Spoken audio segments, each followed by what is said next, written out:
This is at Chico.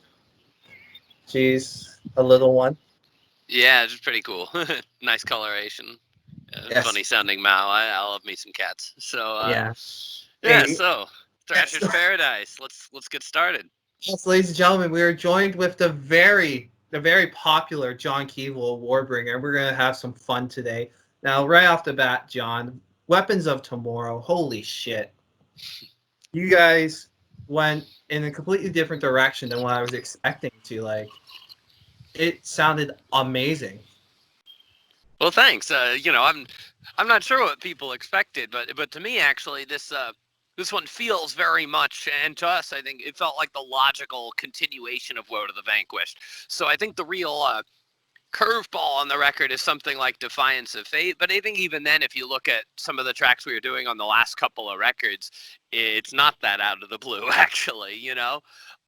So and then I think the rest of the black metal influences have been there since the first album, and I keep telling people that at the Crack of Doom 2008, we had a full blown trem riff and blast beat combo on the first album. So we've always had that in our DNA, and we've done it in different ways. And I think something like Defiance of Fate or Notre Dame or something just goes further in different aspects of black metalness, Yeah.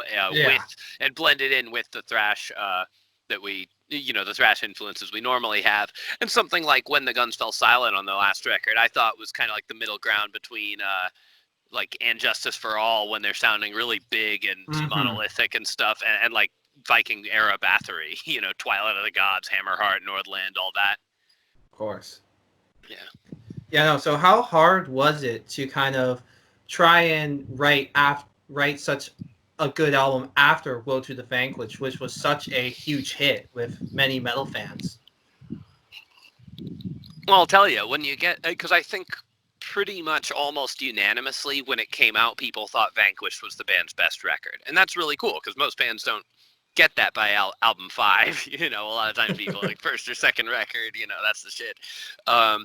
So I'd rather have it be the we're later, I guess, in our hitting our stride. It's better for us in the long run. Yeah. But anyway, yeah, Vanquish was the result of kind of retooling and reconfiguring the whole band after collapsing on Empire's collapse. And the new core of the band was actually pretty similar to the old core after all that instability. People say there's so much instability in Warbringer, but what they don't realize is that after all of it, we ended up with a team that's very OG.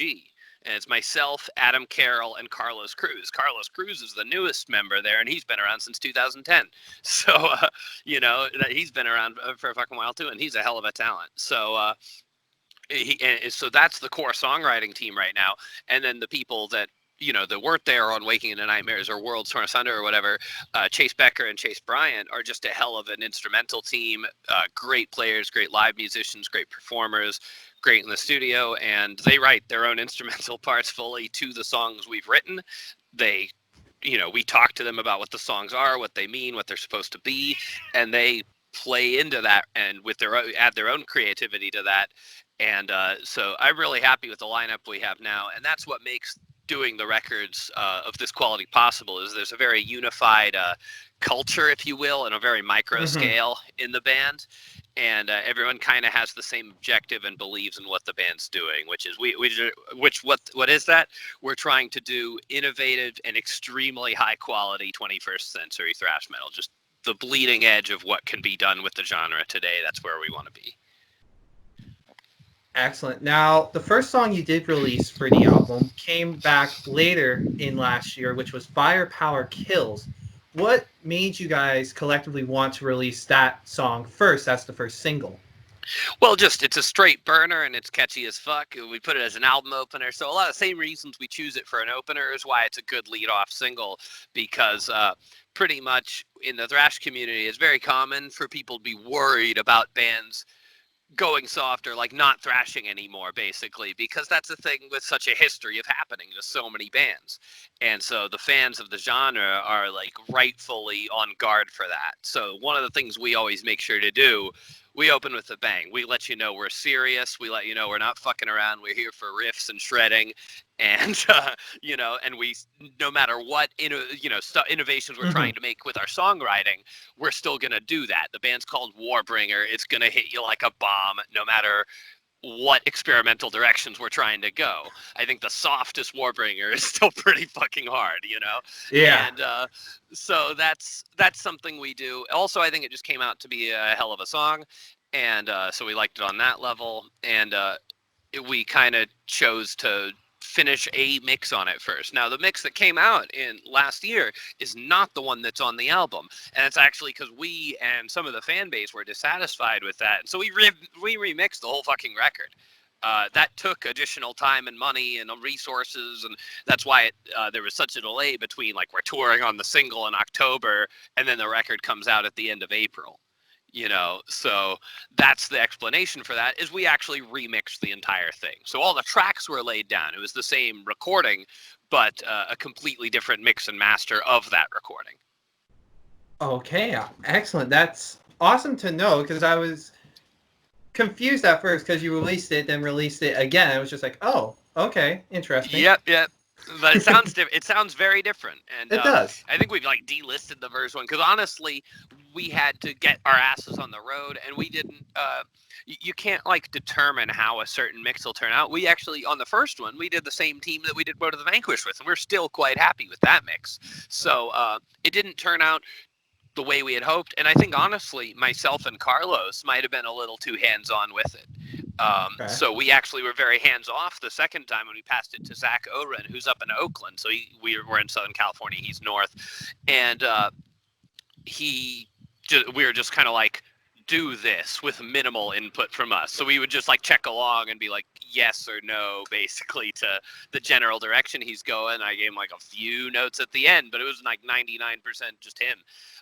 So that actually, it's interesting how that works, because it's rarely anyway, it's just the band that's involved in the full production of the record. There's a guy who's an engineer, the guy who's producing, the guy who's mixing, the guy who's mastering. Anyone else in the room has got an opinion, all of that's going to somehow have its weight on the record. And it's just, sometimes it's great to have all the control in your own hands, and sometimes it's great to kind of let go of it and delegate, and you have to be choosy as to which, because if you make the wrong decision, the record will suffer. Of course. Now, with all the great feedback you've probably heard from this album, are you kind of like surprised of how many people just love the new Warbringer album? I don't know if surprise is the word, because I love it, so I'm like, yeah, you guys basically feel like I do about it, but I'm happy about it. It's I do feel that Warbringer is a band that is only recently starting to kind of get its artistic due. I feel like for several records that you couldn't read a fair, unbiased review of anything we wrote, and it was always just a list of comparisons to old bands that, like, yeah, they also play thrash metal, but if you're actually interested in thrash metal, you want to know more than is it a thrash metal record. You care about the hows and the whys a lot, because that's where the details are. That's what matters.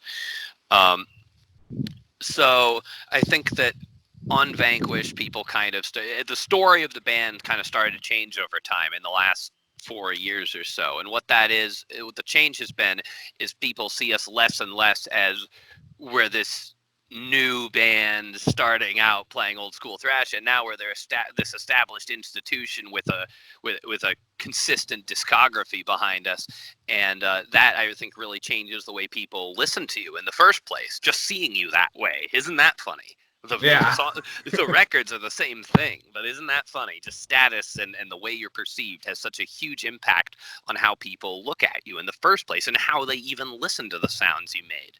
So I think that we've turned to that corner a bit since Woe to the Vanquish, both due to the material on the record and due to just kind of the length and longevity of the band's career. So I think Weapons, it's really great to finally kind of see people treating us like more as our own entity, and pointing out what is unique about us, and just really enjoying it. Of course, I enjoy that. It's the guy who wrote it. That's the whole. That's my dream scenario. Is I put out a record and people like it.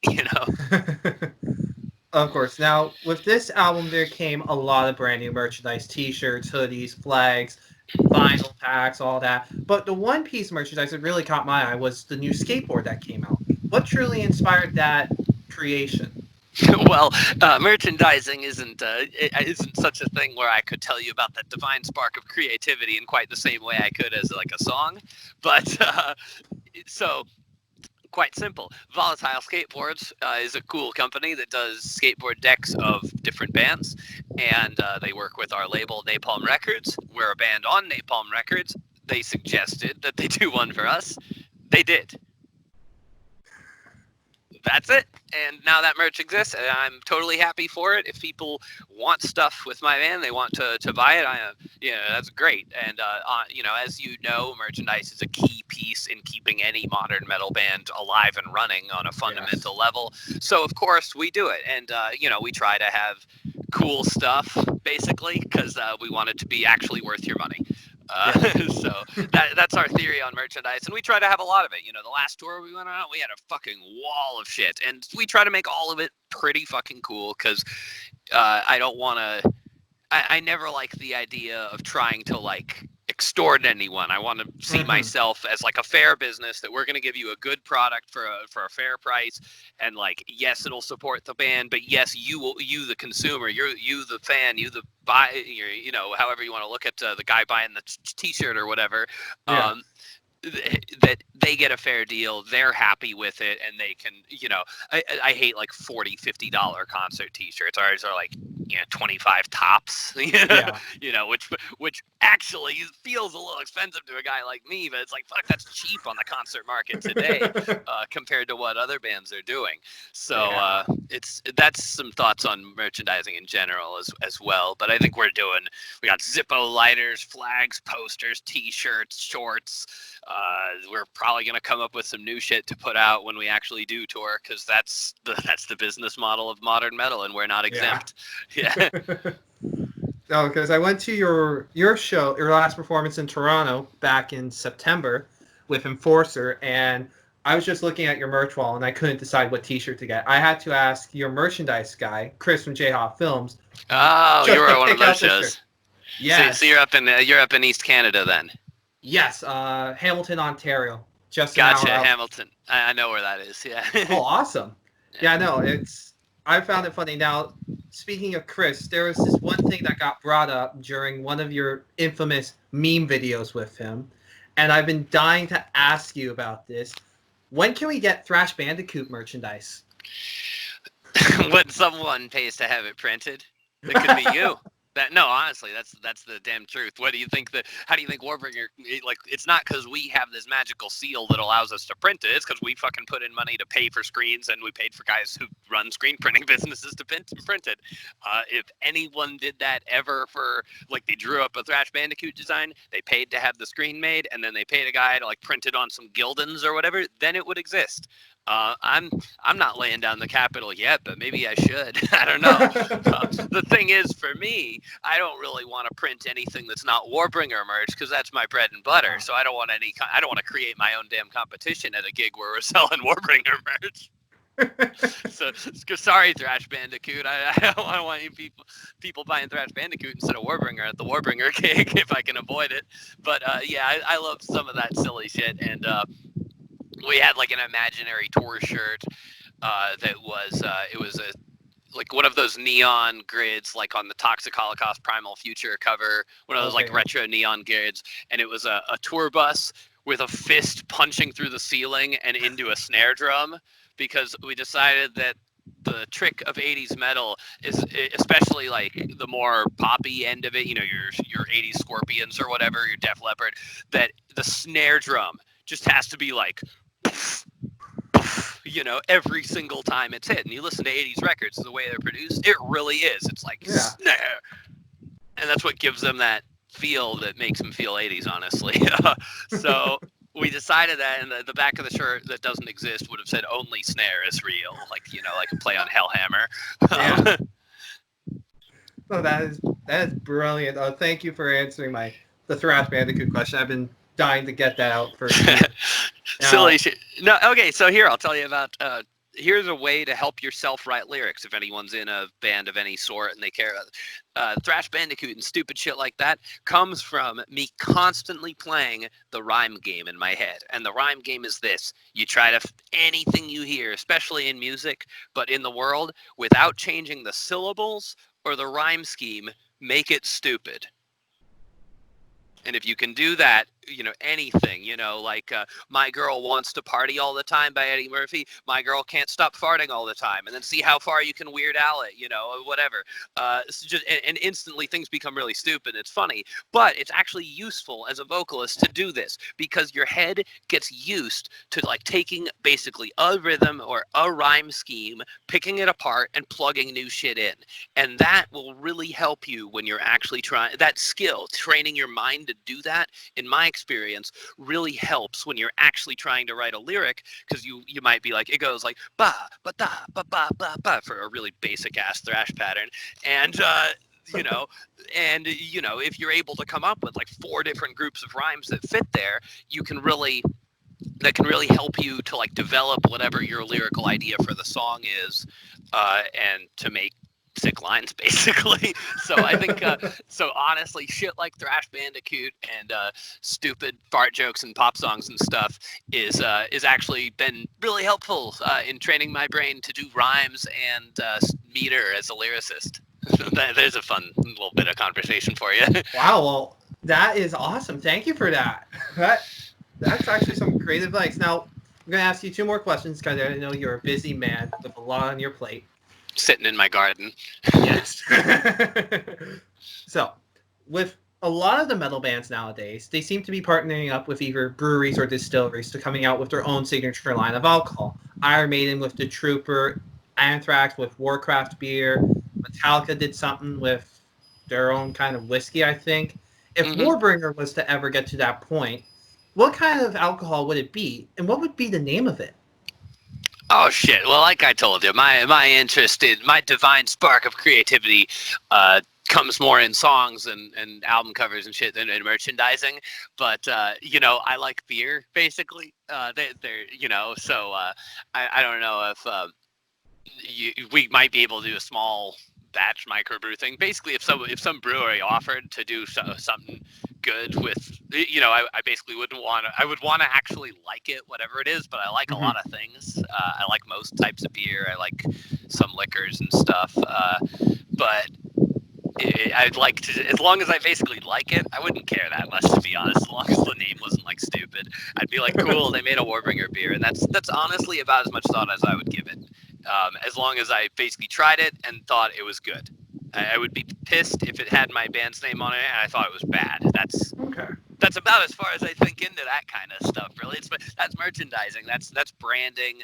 A lot of people today will often talk about certain musicians and having such a respect for them as a businessman. It's like, you're in the wrong fucking building, dude. Music isn't the realm of like, let's respect being good at capitalism.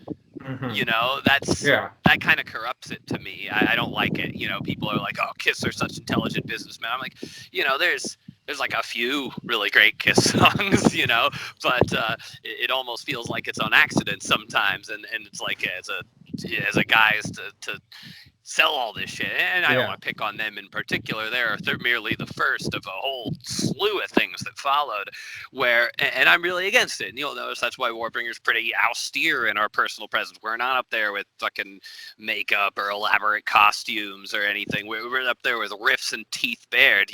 That's it. Yeah. And that's because that's what we're about. And you can be about other stuff, but I don't have to like it. So that's how I feel about that. Excellent. Well, thank you for answering that question. Now, one last one, because we like to have fun here. We ask this to all of our first-time guests. Who would win in the fight, Lemmy or God? Trick question. Lemmy is God. Come on, everyone knows that. Yeah, everyone knows that line. You'd be surprised who don't. It's very shocking. It's a generational thing too. I'm 33. So, the Airheads was like standard viewing, if you're about my age, I think, early 90s. There you go. That's about when I started watching movies and getting them and stuff. Wayne's World, Airheads. That's sort of where Wayne's World, Airheads, Beavis and Buttheads, that's like a whole thing, like cultural thing that's like not really around anymore. Bill and Ted's Excellent Adventure, all the like, what, dude, and to some extent, as much as people, I got my like Professor Keevil side over here, I'm also one of those dudes in a way, so I'm a silly character like that. But yeah, I love that stuff. Honestly, though, like, I'll say this too, though. As much as I love Airheads and I'll pull out the quote and stuff, I'm actually very against deification of any musician, including Lemmy, including Dio, including musicians who I respect their work immensely. I think just because I love Motorhead songs doesn't mean I have to like love everything Lemmy did in his life. Do I think doing like a shitload of meth is great? No, I don't. It probably made the guy hard to deal with to some people that knew him. I would imagine, because shit, everyone I've known who does that sure does. So, and do you have to love like the Nazi memorabilia? Like, I get I'm fascinated by World War II and totalitarian regimes. I wouldn't fucking have a Swazi in my house. I don't really like that's kind of where I'm like, maybe in your closet in like a chest that says war memorabilia, that's something else, but right up on the wall, come on. So I think that, and hell, does any of that make me love Motorheads and their records and their music any less? No, not one bit. That's a great band. So I think that one of the things that This Guy Is God does is it removes any criticism. And criticism of your heroes is actually good, because if you want to be a metal musician in not the 1980s, but the 21st century, where we are now, you have to have something artistically to add. And if all you've got is the 80s metal gods were gods, hey, well, now you're effectively, even if you're writing original songs, you're a tribute act. And that's not going to be as good as the real deal. So to be the real deal, you've got to be like you've got to, on one hand, know and respect and have your roots in the musical canon that actually exists, and to understand why the things that are good. And on the other hand, you gotta be critical enough to say, what would I have done different? What lines aren't the best from this great lyricist here? Or what solos aren't the best from this great guitarist? Or what things did these guys do in the way they conducted themselves as musicians, a band, or whatever, that I think are dumb and I wouldn't do, because the 80s is full of that. And so it's I think that's something I'll say, especially to young metalheads who are trying to start their own bands. Don't be afraid to, like, that doesn't mean, fuck Judas Priest or whatever. No, I think that's stupid as fuck, but let's say not every Priest song is as good as every other Priest song, and let's be honest about that, and let's talk about why and the ones that you love on insert classic metal thing here, that can actually, I like these ones and not those ones as much. Or I like when this group does this, but I don't think they're as strong in this angle. That gives you a really nuanced perspective on the music you love that'll allow you to more clearly define to yourself what it is you actually want out of your own music and your own band. Right. I'm left speechless after that. No, you brought up so many brilliant points throughout that whole thing. I thank you for that. Well, I'm trying to tell this because this is what I tell to myself, and I think young metalheads need to hear this, because it's like, you love this music. That's why you're here in the first place. You love riffs and shredding and great songwriting and innovative, different sounds and different vocals and all the cool, how you got the wild and reckless guitar players, and then really schooled guys on the other hand. They can be in the same band sometimes, Yeah. And all the diversity and cool stuff that's in metal music. It's just really important to, while you respect that, to also find a way, because the artistic gauntlet that's thrown down to you if you're starting a band today is beat that. And if you're not trying to beat that, if you're trying to just be it, you won't win. You won't make anything artistically relevant as a basic fact, and that's kind of something I've been thinking about a lot recently. I have to, as an artist, to matter as an artist today, I've got to have shit like Rust in Peace, Rain and Blood, Master of Puppets in my sights, like with like crosshairs on them. I got to be like, motherfucker, I'm coming for you. I'm going to make something as like up to that's right there at that standard, you know, in my own damn way, because obviously you can't re-record one of those and expect anyone to take you seriously. Yeah. So I think that that's the artistic gauntlet that's around. I think it's tough because classic metal produced so many genuinely great works, especially when you're starting. You're probably not going to get one of those at your first try. You know, I sure didn't. So it's been a long journey to try, and this is. I'd like to be clear too. This is the goal for myself. That's different. I really don't get to say whether or not I've made it. I can just say I think I'm doing well, and that's pretty much as far as I can take my assessment of myself. It's ultimately up to other people. I've got to, but you know, I have to try to push myself, my group, and everyone does pretty much to do stuff that's really worthy of this art form that we love, that's made so many great works that make people feel fucking awesome when they hear the sweet riffs and songwritings, you know? And we want to bring that, and we want to say to everyone, that's not a dead thing. The golden age is only dead if you let it be. If we, the metal people of the world, continue to make and support great works of heavy metal being made, then it's a living, relevant artistic genre. And that's the dividing line right there. So I think when you look at a metal magazine today or something, and you just say like bands that are on the cover, that they got their names there, what's the average age of these bands? Not in the age of the dude, but like since they released their first record, it's like 30 on average, you know? And that tells you something. And it's not that, and this isn't meant to disparage or disrespect a lot of the bands that have been around that are great bands, and continue to be great bands in a lot of cases. But it's rather just that this has created kind of a problem in our genre where there isn't a renewal, and there's not like sort of new universally recognized great works being made. And so I think that that's really, I guess, the itch a band like us is trying to scratch, and it's up to other people to say if we do or don't. But I really like that sense that metal can be artistic, adventurous, dangerous, and just vicious the whole time, but creative and individualistic as well. And I think that you don't need to go into like atmospheric post-metal or anything, or like techie polyrhythmic groove stuff, which isn't exactly a new thing by now. I've heard like 20 years of that. That you know, that's supposed to be like innovating. Shit, that's just as like those are just as played out as the you know, kind of shit. The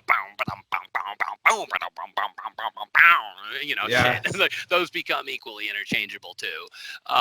So I think that a lot of the time it's just I want to go back to the 80s sound of metal, because to me that's like metal in its purest form, you know, and it's not one thing, it's like eight major categories, each with their own like 20 different permutations each, you know. So that's what I think about metal as an art form today, and I think it still has something very relevant and important to express, because human society is, perhaps more so now than the 80s, is a little fucked. You know, we don't have the Cold War, but we have this I guess collapsing neoliberal order and whatever the next chapter is going to be. So that's pretty dicey, and that's scary for the world. And you know, thrash is very like proletarian music. It's usually not from the perspective of the rich guy, you know. So in that way, I think too, thrash is speaking to more people artistically. Just the emotion you get from it, I think resonates more with you if you're like, well, shit, I don't see a great future ahead of me. Even if I do work hard, even if I do really try, I think I'm getting screwed. Well, shit, then, you know, makes more sense as an artistic thing. So I think that actually the geopolitical climate of the world and the economic climate has a lot to do with the artistic relevance of a genre like thrash metal, or actually punk or hip hop as well, while we're at it. Music that's basically by its name, and I mean like the real shit, not like the I have money, isn't it great stuff. You know, because these genres all kind of share roots of being on some level fist in the sky yelling at the clouds, you know? Yeah, exactly. So that's I'll leave it off there. I think that's ultimately the artistic relevance of metal, and it's ultimately like a lot of really good people in it, because the stuff you're angry at is often the legitimately bad stuff in the world, and the anger in metal, I think it often comes from a root of, why isn't the world and the human race better? Fuck, this sucks, you know? And then you bang your head because you can't like change it, but you can at least vent your rage about it. At least you can do that.